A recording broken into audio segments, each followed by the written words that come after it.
Hey All right. guys, I am here with CHIMPSO. We're doing a gameplay review, coaching session, whatever this is, of a ranked game that you played versus IRELIA, correct? Oh yeah. Cool. What are your runes and masteries this game? Curious. So the runes I'm running are Magic Pen Marks, Armor Seals, Spellvamp Quints, and AP Blues. I'm running your Spellvamp build, so I'm Okay, going cool, cool. 12 in offense, taking the Spellvamp, and going down Courage of the Colossus with Tenacity and Resolve. Okay, I think that you did that correctly. If you look at their team, they have a stun from IRELIA, slow, and a knockback from Oriana. They have a knockback, potentially a stun from Vayne. They have a bunch of slows and potentially a knockback, and from Thresh, 99% slow to be specific.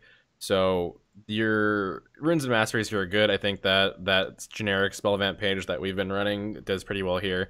You're invading level 1 to look for the proxy, and your starting items versus Irelia are Dark Seal refill.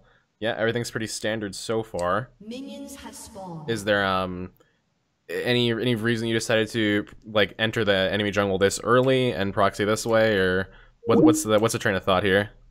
At first I thought I just want to try and get perfect CS, come back with a Doran's Ring, and try and duel Irelia in lane. Okay, I don't think it ends up working out, but that was my initial thought process. gotcha. I think I just sort of get tilted a bit when I'm up against things like Irelia and Tryndamere because they can just farm regardless. Pushing them on the tower does nothing. They Okay, get sure, yeah. perfect CS. So I'm just like, all right, because I've known in the past that, with double Dorans back in Season 5, you could duel Irelia. It's been a while since I played against her, so that was sort of my thought Yeah. process. So here's the thing about the Irelia matchup specifically, and we can talk about Tryndamere in a second. Irelia is a champion who, at level 1 and 2, is equally as bad as you are. She spikes at level 3. And you spike at level 3 technically too, but she spikes at level 3 a lot harder, because at level 3 she has 2 points in her W, which becomes a very good trading ability at that point. So at level 2 you guys are actually pretty even. Now what you could have done instead of... like it's not technically a wrong decision, because if you can proxy the first 3 waves in any point as Singed, it's not really a bad decision because you get perfect CS and you get to recall and stuff like that. But if you want to play a little bit more of a longer laning phase before you first recall, you could have, walked over here, walked up here into the bush, just tag these minions while they were walking out, and just drag them in the bush. That way they'll cluster on your first melee minion and just start pushing the wave towards you. By the time you hit level 2, they'll freeze right around here or around here, just depends. And it puts Irelia in a position of pressure where she has to use a ward right here or right here. One of her channels of vision's blocked off. You just ping it for your jungler, opens up her to ganks. You can, fling her under tower. You can goof fling her under tower. There's all sorts of stuff you can do. Because Irelia as a champion is not someone that's really super good at trading with you early.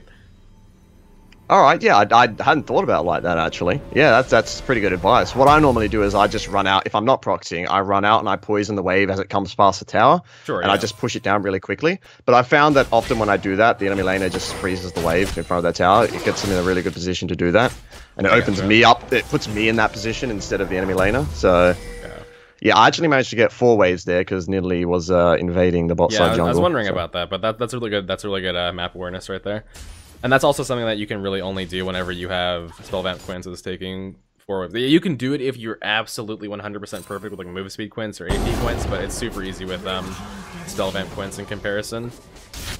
So right here you have double Dark Seal. I actually don't do this. I generally have just been going into single Dark Seal into Corrupting, or single Dark Seal into Doran's Ring into Corrupting. I'm not really seeing as much value in stacking Dark Seals anymore just because they don't give health. But if you're looking for that regen, then it's good. I think it's a little bit less important when you do have the Spellvamp Quints.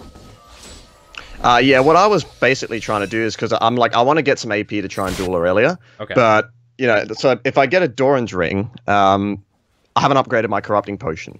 So I thought I'll go the Dark Seal. It'll also give me a little bit of compensation regen for not upgrading into the Corrupting Potion. But yeah, that might have been a poor decision in retrospect. I see.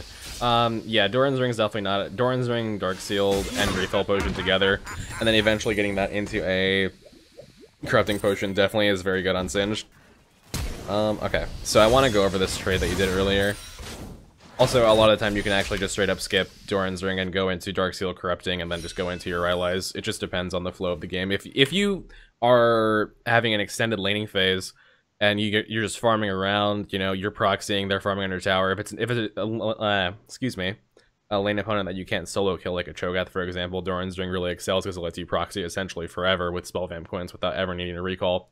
So, Yep. unless you get ganked or something like that. You can even like step in here and take these crud camps without losing mana or health because you're healing the whole time.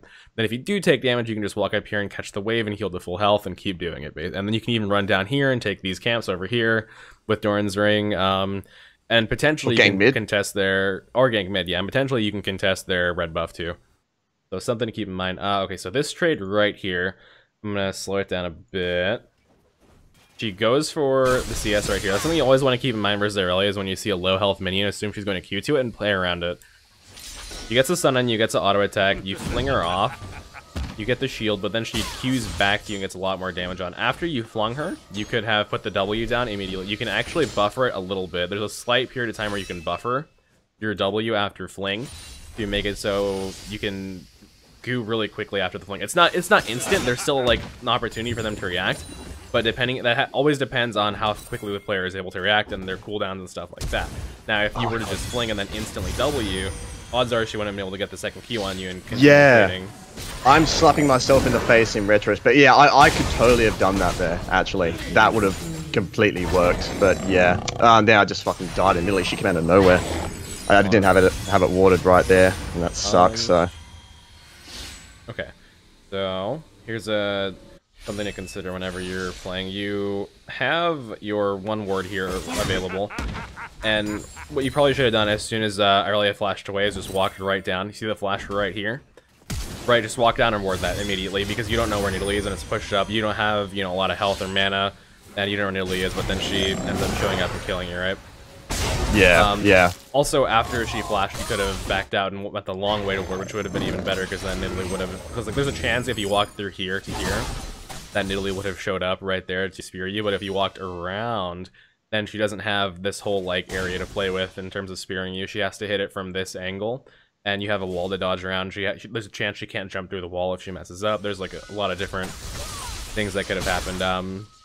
So same thing with like champions like Elise, I'm guessing, if they're jungler, because you walk into the tri-bush to ward and you eat a cocoon and then you just get fucking comboed down. Yeah, I'm guessing. absolutely.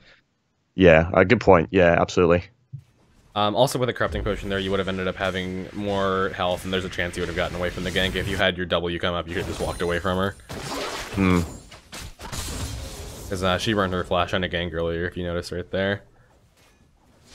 So Irelia gets a Sheen first.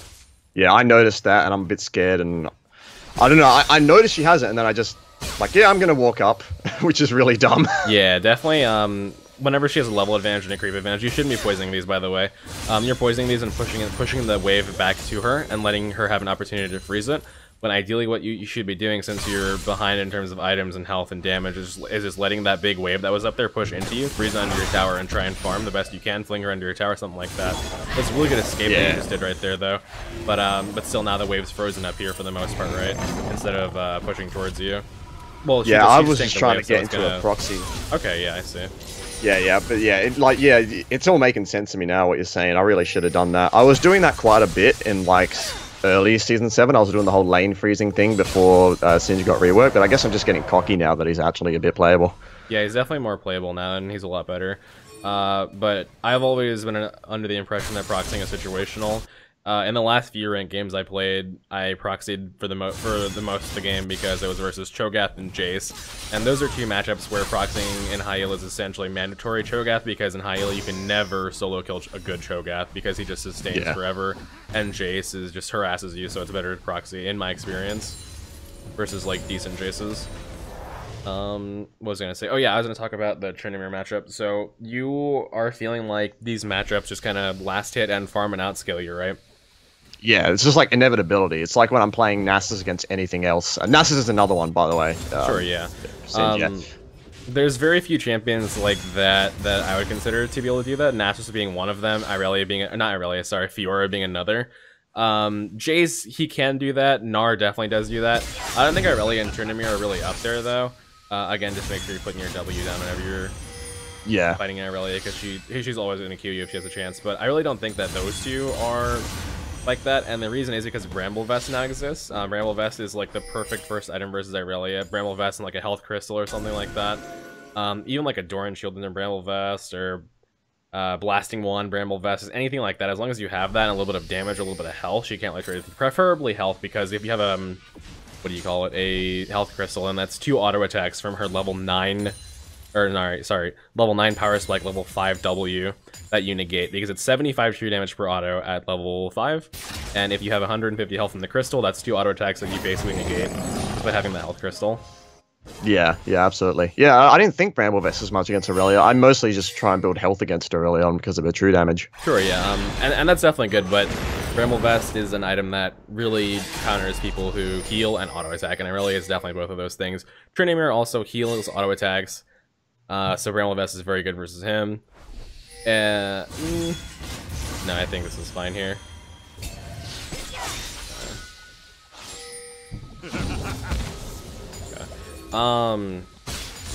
Not bad. I think that probably right there, whenever she Q'd you with her W down, like onto the minion, then onto you, could have popped your ult and tried to fight her because her W was on cooldown then. Yeah, and you had your corrupting potion running, and you had your 2 dark seals, and you could have ulted and tried to duel her while that was down. Because she doesn't have a flash either. Your Kha'Zix is also in the area, so if he sees that happening, then he could have probably walked up. What else? Yeah, I'm pretty sure I'm going to do that a bit later on. I do get a solo kill on her because she decides to be a bit cocky, and I see the opportunity and I pop ult and I go in. Okay, I gotcha. But then they're just going to backfire later on, and well, not backfire, but she's going to do the same thing later on and kill me when I don't have my ult up because I'm just playing. Yeah. So I'm no saint this game. This game is all like I initially shared this with you because I'm like, look at the amount of throws that happen in this elo, because you're going to see both teams throwing so much, but. Like, I'm not perfect in this game, either. Absolutely not. Ooh, this is good. I like this. Wait a second. Oh, you're healing quite a bit. That's good. I think that would have been an easy kill if you had ulted whenever she started fighting you. But you waited for a bit. Was it up whenever you started fighting her? I'm not sure. Let me go back. I'm not sure. Early ult cooldown, it might not have been. No, it wasn't. Right here. Yeah, you could have just ulted her and probably fought her. Yeah, you're absolutely you might get right her flash there. or something like that, but that's like still her flash or your ultimate cooldown, you know? Yeah, I definitely should have ulted way earlier there. Wow, I should really watch this stuff back more because I was like at half health before I hit my ultimate. Yeah, I gotcha. Is there a reason you went Merc Treads, by the way? I decided to rush it early on because I'm like, alright, since this room page doesn't have an EMR, I'm like, I'm going to get a bit of MR against Nilly because she's fed, and also try and deal with the Irelia stun a bit, and give myself enough movement speed to sort of just be able to move around the map and potentially respond to things, go for proxies, try and gank mid, stuff like that. Sure, gotcha. I don't think it's necessarily a bad decision, but again, Bramble Vest versus Irelia is really good. They did increase the cost by 100 gold this patch, but it's not too bad. But yeah, I definitely see where you're going with that, and I'm not going to argue against the Merc Treads because it's not a bad choice. Having movement speed and magic resist on one slot is very useful. Yeah. It's just, you know, because the room page doesn't run an EMR, and that's, you know, the big weakness of it, in my opinion. If you've got a fed jungler who's an AP jungler who can get on top of you. Yeah, that was just my thought process. I mean, maybe it's not correct. Bramble Vest in retrospect, yeah, it would have been very good. I'm saying that a lot. I should probably just say hindsight. So right here, you could have fought her in the creep wave.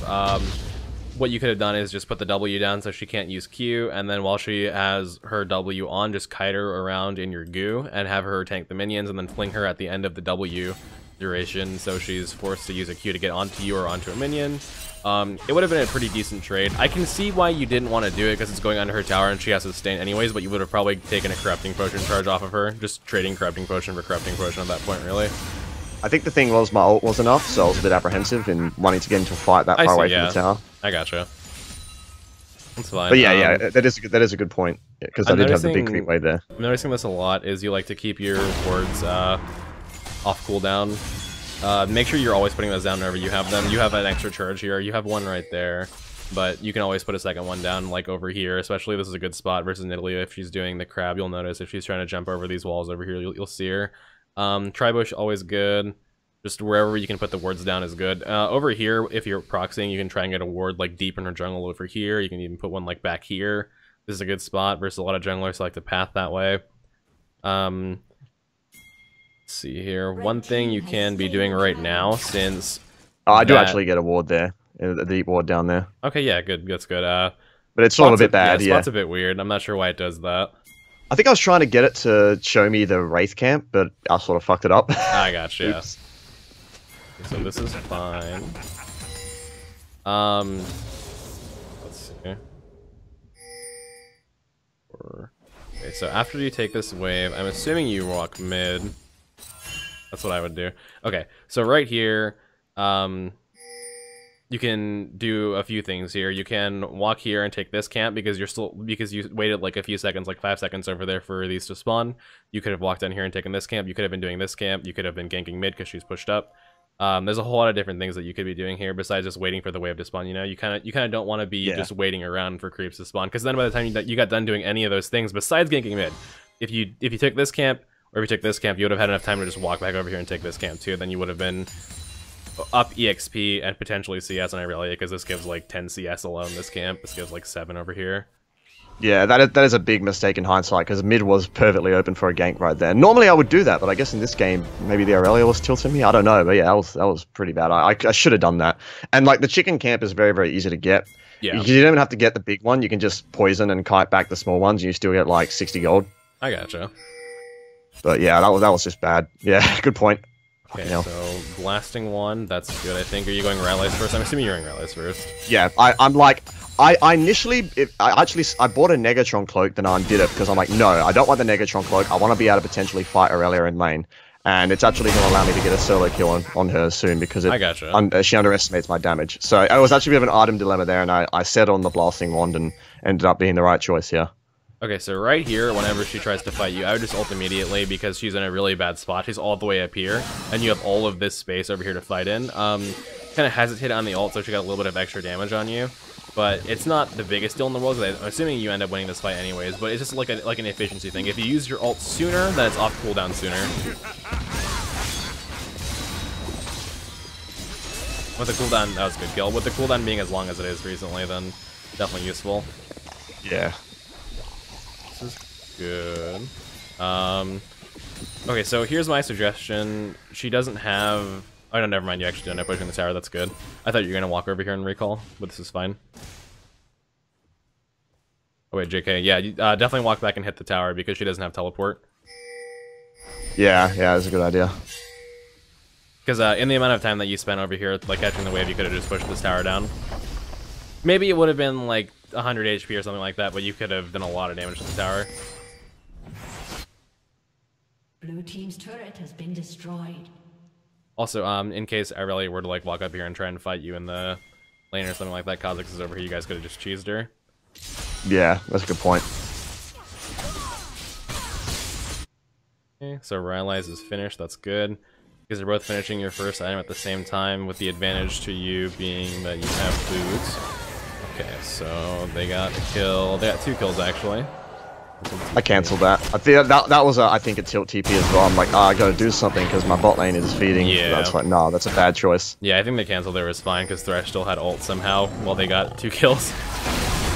Welcome to Platinum, OCE. Unfortunate. Yeah, this is good. And oh, here is where I die, I'm pretty sure, because my ult is on cooldown. And I underestimate her damage this time. Ooh, spicy. Okay, let's do it.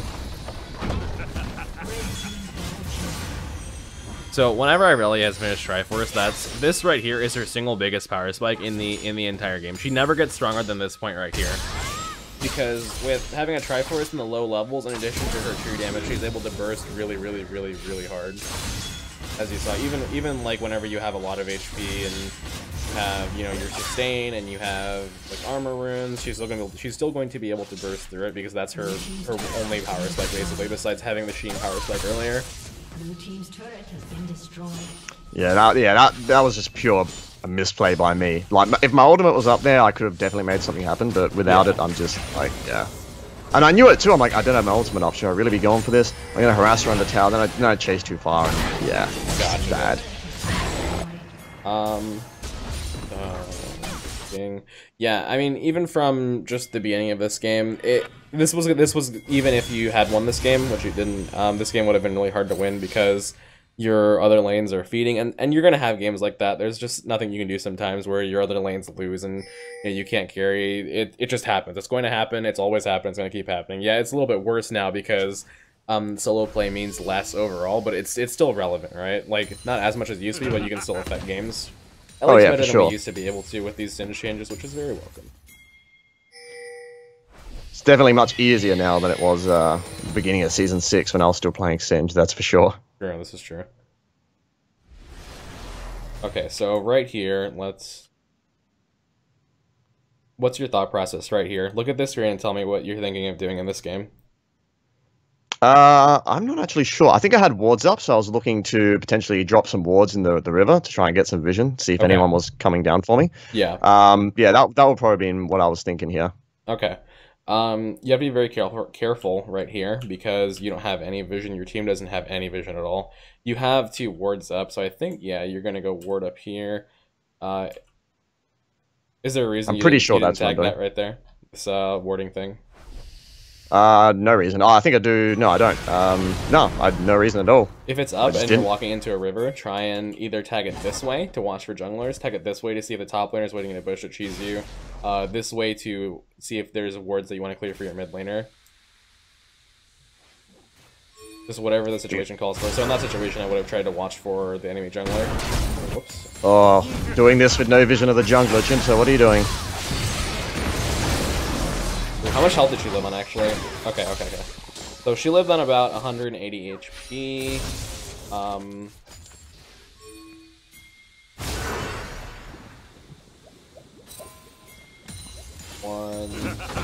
Okay, this is gonna be very subjective for some people, but your ultimate was like half a second off cooldown when you flung.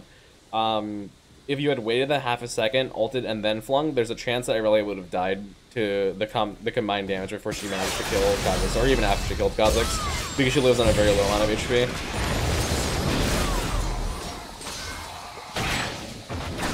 Yeah, I should have known he was too squishy. That was my bad again. Yeah, if you had ulted there initially, there's a chance that the extra damage would have been enough to burst her. That was a good kill, though. Because not only would you have gotten extra damage on your fling, your poison would have been doing extra damage at first, too. On, like, the very first, like, 2 ticks, you know? Yeah, that is true. Sona kills Aurelia there as well. I don't know how she managed that, but she did. Depending on what masteries Kha'Zix was running, he could have also procced that mastery where you get, like, bonus damage to champions under 40% health, and if you got under 40% health sooner, then there's that factor that could have burst. There's a whole lot of, like, really, really little things that add up to game-changing outcomes sometimes. Oh yeah, for sure. Game of inches, League of Legends is. Absolutely. Okay. So, teleport right here. Enemy team just gets dragon. You teleport in. He was an example with throw, actually, because, yeah, they have 2 people down and they decide to go for dragon. So I just zone out Vayne and Thresh from the fight. Okay, this is fine. Oh, okay. That you could have flung Thresh there. Odds are he would have gotten away because he had flash, but there's always a chance to go for that play. And maybe you guys would have been able to burst him sooner. Because I noticed that whenever you tried to fling Vayne earlier, she condemned you away. Yeah. What's the logic behind going Adaptive Helm here? I'm not going Adaptive Helm, I'm going Abyssal Mask. Oh, that's what I meant, yeah, Abyssal Mask, the bonus magic damage one. Yeah. They have such similar names, but is there, what's the reason for it? Well, I was thinking, because Abyssal Mask will give you a little bit of damage, sure. Because it increases damage. And I'm thinking if I'm going to be delaying my Leandri's, I still think I'm pretty pivotal in these fights and I need to do some damage to keep the team afloat. So I thought I'd go for that. It'll give me some resistance. The Nidalee is very, very fed right now. And the Orianna, she still does quite a bit of damage. She has some items. Yeah, absolutely. So I was like, I'm going to go that. And it's going to give me a little bit of health to deal with that AD stuff, but it's also going to give me an Aurelia and Vayne, and it's going to just give me a little bit of, here is a throw. I wanted to get out of this fight, but my team decided to stay. Yeah, your team should have definitely backed. That one's not your fault. I was trying to recall in the bush. I got you, yeah. I will say that it might have been a better decision just instead of recalling to just go ahead and come up there. because there's this whole area over here was not in any danger initially. The kid just started walking, caught this big wave. But that's if your team didn't throw. Seeing as how your team threw, there's not a whole lot you can do about that besides, you know, just keep going for stall plays. So they're going for Baron, which, yeah, that's fine. You can't really do much about that. Yeah. I think maybe instead of, you know, having the components for Abyssal Mask earlier, if you had like the components for, excuse me, Leandry's, you would have pumped out a bit more damage and maybe like gotten a little bit more damage off here, because I think Nidalee got through that fight with pretty low HP. I'm not completely sure. Let me check. I'm not sure if she got hit or not. I'm watching Nidalee here. Jumps in. You know, never mind. She didn't actually take that much damage, but the concept is still the same. There's just some itemization efficiency that we can work on. Because I think if you had the components for Leandry's here, having your ultimate and boots is enough magic resist. Yeah, you have a little bit less HP, but you have more damaging components. You'd have the ability to deal with their Merc Treads, which gives base. If you have what is it called? Haunting Guys. It cancels out it cancels out 15 out of 25 magic resist just from Merc Treads. So Irelia basically has increased damage taken from everything that you do. Who else? A lot of these champions, I think, I don't know if she has 57, never mind. Brain also has. I forgot they gave Brain or all champions scaling the magic resistance for super change. But the idea is it would just give you more damage and going into the mid game. Okay. Yeah, that's a good point. I was just apprehensive because I'm like, yeah, the team needs damage, but they also need the tank. This time Kench is pretty unreliable. He's 0 and 6, so I wanted to get some defense. But sure, I got you. Yeah. You have to consider how tanky Abyssal Max is actually going to make you. Because with having a 2k HP pool, having that much magic resistance isn't going to help you as much as if you have like a 3k HP pool. You know what I'm saying?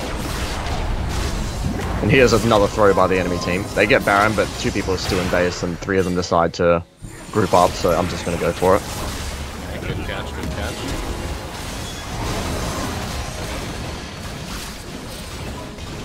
Okay, that's good. Oh, you catch them again, actually. Yeah, I try to cut them off from getting out. So yeah, like I said, it's throws on both sides this game, but my team threw at a moment where like one throw loses the game. In a game like this, where both teams are throwing as hard as possible, your biggest weapon is consistency. Yeah, exactly. That's just not playing like an idiot will win you the game. Just wait for the enemy team to throw. Ooh. Oh man. I fling the Irelia into. I know I'm flinging her into the low Kha'Zix, but I'm thinking if I can kill her, we can at least get 2 towers and potentially the inhibitor. Yeah, but I wouldn't really call that your fault. That's Kha'Zix should have just been walking away at that point. That's just my Singed bias speaking though, because there's a lot of times where I fling low HP enemies into my team to go 1-for-1 when my teammates are low, but then again I'm like, oh well, I'm Singed, you know, what do you expect to happen? I'm just gonna fling, like you can't expect me not to fling, you know? Yeah. That's just how that stuff goes sometimes. At the end of the day, it's only Kha'Zix's fault that Kha'Zix died. Okay, so like I was saying before, you have to consider how tanky Abyssal Mask is actually going to make you in comparison to Leandry's. Because Leandry's gives 300 health, Abyssal Mask gives 350. You get 55 magic resist from Abyssal Mask and 10% CDR. You get the percent damage from Leandry's, you get Magic Pen, and you get ability power from Leandry's. So you will get much more damage from Leandry's. Oh yeah. But you get like 50 less health and 55 less magic resistance. But if you consider your HP pool at this stage in the game, you have, well, whenever you bought it, you had about 2.1k health. So if you had like 2.1k health when you had Leandry's, or 2.1k health when you had Abyssal Mask, considering your ult running in both situations with your Merc Treads in the mix, then you would have slightly more tankiness with Abyssal Mask. But in that fight, you didn't drop low enough. The fight in mid where you were recalling over here and your team dropped, you know? You didn't drop low enough to warrant having the extra tankiness. It would have been better overall for you to have the extra damage at the stage. Like, I would understand having the Abyssal Mask if you were versus, like, a Lissandra and they had, you know, Nidalee and Orianna, and they were just as fed as they are, but the only person on their team that's really, really fed is Nidalee. And yeah, she does magic damage. Oriana's 1 and 7, Vayne's 3 and 3, Irelia is 5 and 4. The biggest threats to you here are Nidalee, Irelia, and Vayne. Now, Vayne does physical and true damage, Irelia does physical and true damage, and Nidalee does AD damage. You guys have a Sona to help deal with the poke, but if you had a Bramble Vest, then you would have been taking a lot less damage from Irelia overall. You would have been hitting her back. Vayne would do about the same amount of damage to you, but she'd get hurt in the process and not be able to just be able to sustain more. Okay, yeah, that makes sense. I understand. Yeah. That's why I'm happy to have this, you know, because there's so many mistakes that I make that it's good to look back and actually... And here I make a mistake. My thought process here is I'm going to try and cut off the creep wave to stop it from pushing. Or not recalling, I'm rewinding, but we'll get back to that in a second. I just want to see how this fight started because I was in the middle of that Abyssal Mask. Okay, yep. Thing. Okay, so I think Sona walks up into Vayne who ulted. I think I'm very disappointed. This Sona thinks she's a tank a lot of the time as well. She decides to front line a bit too much. Yeah, just walk straight up to the Vayne. Whoops, I didn't do that. I was top lane because I had my teleport up and I figured I can but I started moving down even before that because I'm like, my team's gonna get caught. I just know it. Okay, so your Sona is a very bad player because she died without ulting. I'm not even sure that's possible considering Vayne jumped into her twice. If you had Leandry's here, Vayne probably would have died.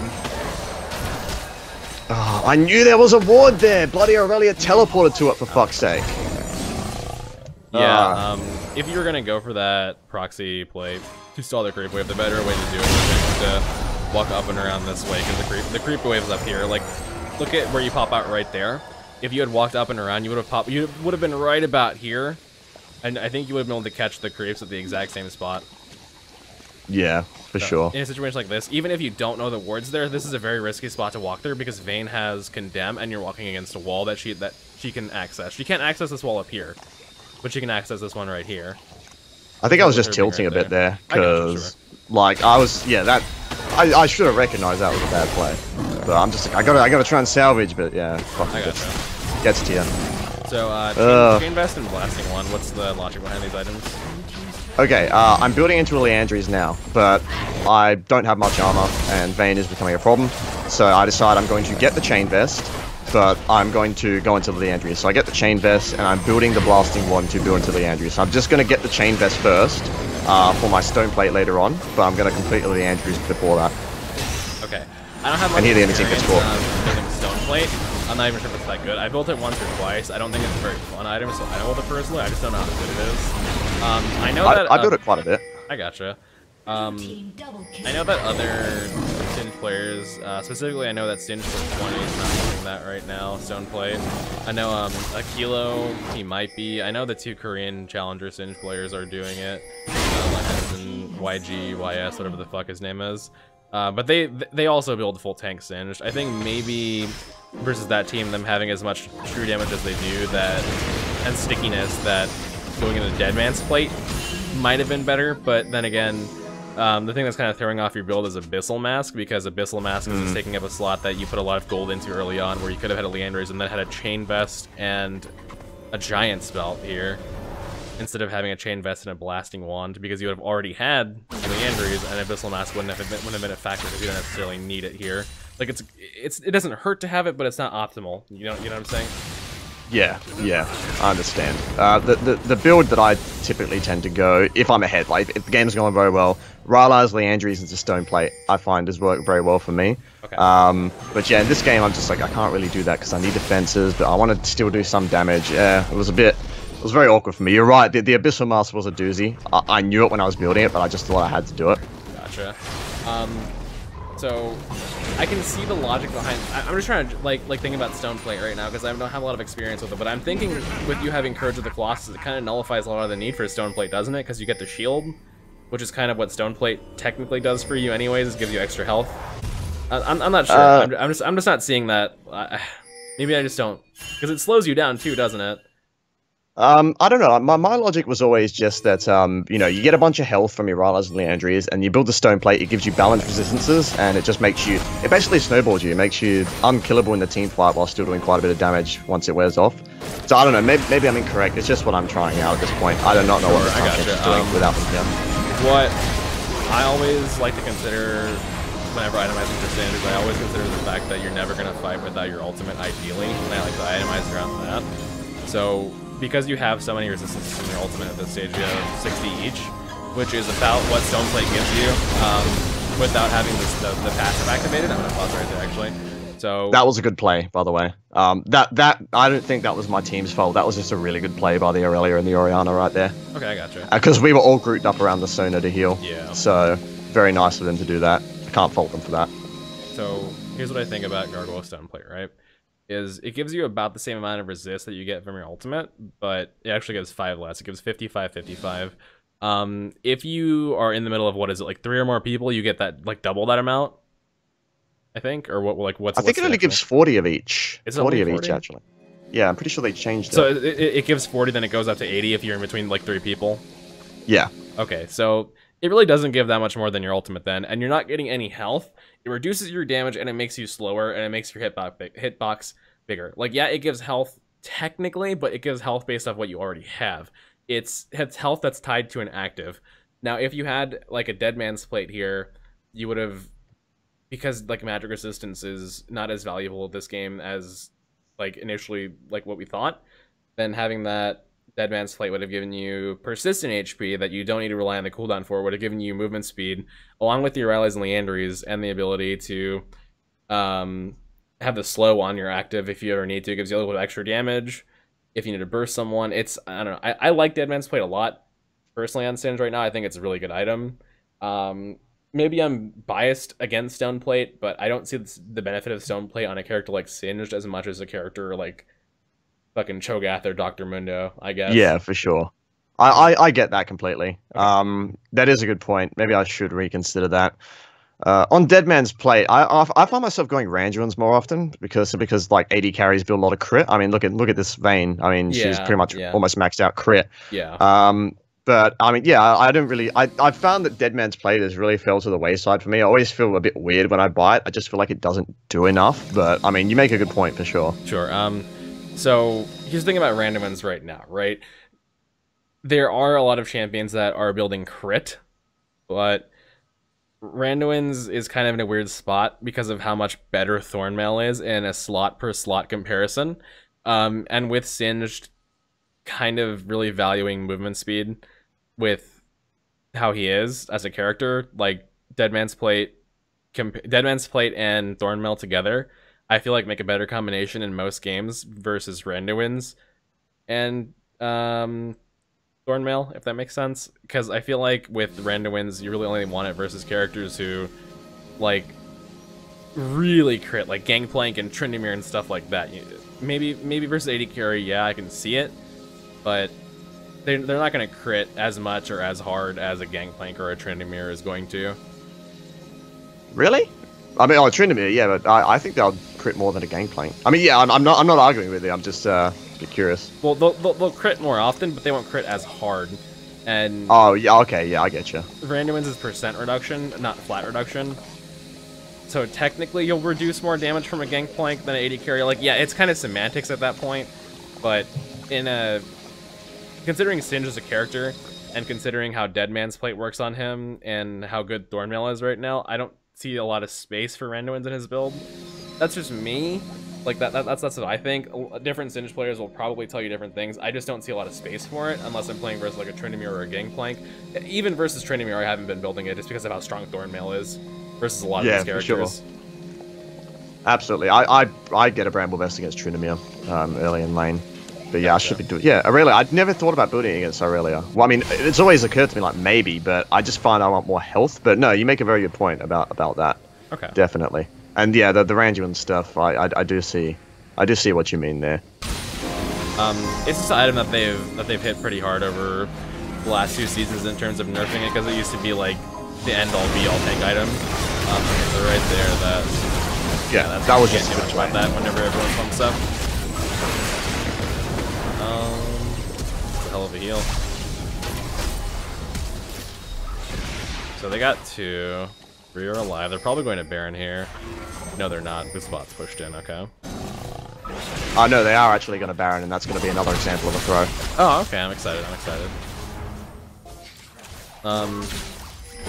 Actually, how low did Orianna get there? like less than half HP. Oh wow, she was quite low actually. Okay, so here's what I'm curious about, right? Here's what I'm very curious about. These two are over here taking damage. Irelia lived on like a very low amount of HP. Nidalee and Orianna are both getting low. Orianna gets super low. Nidalee heals herself, I think. Yeah, Leandre's would have put a lot of pressure on them in this fight, considering how hard they just followed you guys into your poison that entire fight. Like, if that item was complete at this stage, then it could have gotten a kill or two, maybe even turned the whole fight. It wouldn't have killed Vayne, but Irelia would have been a lot more danger, and so would Orianna or Nidalee, depending on who Nidalee used the heal on. She used it on herself, and Ori was dangerously low. So if she did the same thing while you had Leandre's taking on her, doing a lot more damage, a lot more quickly, then there's a chance that Orianna would have died too. I know Irelia would have died because she lived on like 150 HP. Yeah. And if I had a Bramble Vest, it would have stopped much of the healing as well, so she would have been even lower. Sure. Vayne would have healed less throughout the fight. Wait, did Vayne? Does she have Fervor? I think she has Fervor, right? I think so, yeah. You're right, I got condemned against the wall there. That sort of sucked. Yeah, gotcha. Surprise check pretty quickly, but it is Vayne, so. Wow, they did throw really, really, really hard. My team's gonna throw harder. Just you watch. Excited. So yeah, there's having a Bramble Vest and Leandre's completed there would have at least been about 20 extra damage to Irelia, not including Leandre's. If you include Leandre's Ardzar, she would have died. Orianna, she probably auto-attacked you once or twice. They're not gonna go back and dissect the footage. Even if she didn't, then like there's always the argument to be made that Leandre's would have killed her. Right there, they throw pretty hard. You got him against the wall and died, which is actually, I want to go back and watch that. Right. Yeah, I decided I'm going to keep chasing to try and get the pick on the Orianna, but Vayne does get a nice condemn. I thought I had the angle right, but I just didn't. I fucked up. Yeah, she moved a bit further to the left, so she got me against the wall. That's worth it, because you got to kill an Orianna for your team and then ended up killing a Vayne, so I wouldn't worry myself if I were you too much about that. I wouldn't worry myself too much about that if I were you. I say that. So what I'm telling my team here, and I'm actually typing in chat. I'm like, guys, you know, get this tower, and I tell them get one. I specifically type in chat, one inhibitor tower, then back, because people are coming up. The enemy team's got ults up, they're ready to go, and it'll be a 4v4, and I think they win the 4v4. But he's just gonna watch what happens here. Kha'Zix decides to jump in, and oh, he did. He did, didn't he? Yeah. He actually, if you watch, as soon as the tower goes down, he jumps in on the Nidalee. And I was livid. I actually flamed in chat after this, which I rarely do because I've told them so many times specifically. Oh my god! But yeah, yeah, they definitely could have just backed her. That's 100% Kha'Zix's fault. But it's difficult to recognize, I think, for a player at that level of skill to recognize the fact that one mistake at that stage can, or that he might even realize that was a mistake as he did it. He probably was just like, oh, well, my team didn't back me up, something like that. You know, I don't even know. Yeah. We all get like that sometimes, but I mean that was just blatant. Sure. Yeah. If I were there, sure, we could have gone for the win, but yeah, it's just kind of clapping on you guys right now. Not a whole Actually, lot. I killed the Irelia, a little bit of revenge. Yeah, that's good. That's good. Vayne ends up running in. Yeah, okay, the biggest things I think to take away from this game are that the early game, this is, if you can ever proxy 3 waves or more at the start of the game, it's not technically a mistake, but it also gives the enemy laner, if they're good, the ability to farm. Usually this is something that you want to reserve for when you absolutely have a low amount of confidence going into the lane opponent, or if you know it's a matchup that you want to avoid, like a Jace or a Gnar, or someone you can't solo kill like a Cho'Gath. There's no point laning versus Cho'Gath, because he'll just... you can't kill him, and there's really no point. Mundo is another good example. A good Mundo in top lane, he's seeing a little bit of play. Impossible to kill, really, if he's paying any attention at all. Now, champions like Jax or Irelia or Tryndamere, you can do the lane freeze technique where you just, you know, right up here, you walk up here, hide in the bush. Whenever the wave pops out, you just tag it very quickly, walk it back into the bush, reset it, and what that does is it pulls the minions down, to focus your one melee minion. The 3 enemy melee minions focus your one melee minion, start pushing the wave towards you. You'll probably lose 1 or 2 CS while it's pushing down, but at the advantage of putting a lot of pressure on the enemy laner to play perfectly, otherwise they get flung under tower and potentially die or have to burn flash, or they have to get ganked.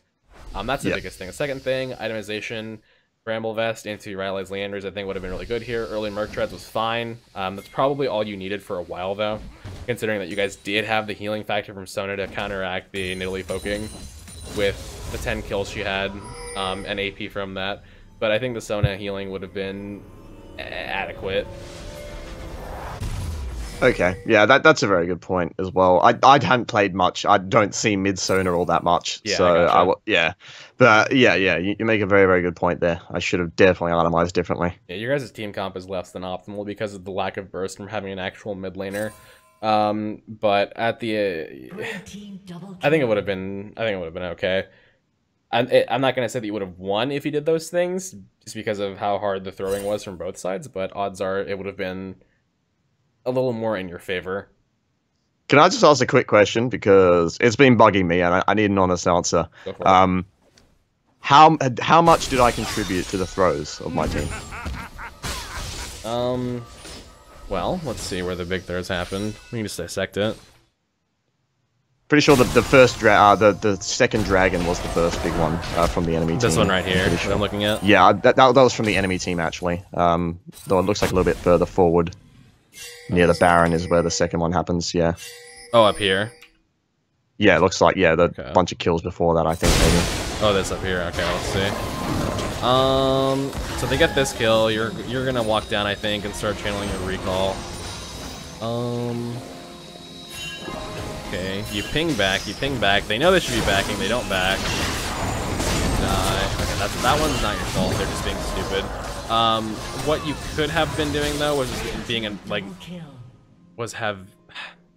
tired. What you could have done was just been in front of them to try and tank a spear or something like that, because Sona ate a spear and then Tom Kench ate one. She just killed them. You could have just been body blocking for him. I can see why you didn't though, because they should have been smart enough to back off, but they weren't. That one, not really your fault. What was the next one that happened? I'm curious. This right here. I think the next one is, oh no, that's the enemy team. Was it this right here? I think it might have been I think it might be a bit further up there, yeah. Yeah, this is, oh no, this is the team fight, I'm pretty sure. I don't think this is a throw. It was, might be wrong. Okay, that was when your Sona got caught and you handled the... Actually, you know, I'm curious. Why did you zone on the Nidalee there? Why didn't you go for Vayne? I don't know, actually. I think I just saw that Nidalee, like, you know, she has all this damage and she's a big threat. I thought I'd just try and get her out of the fight, but...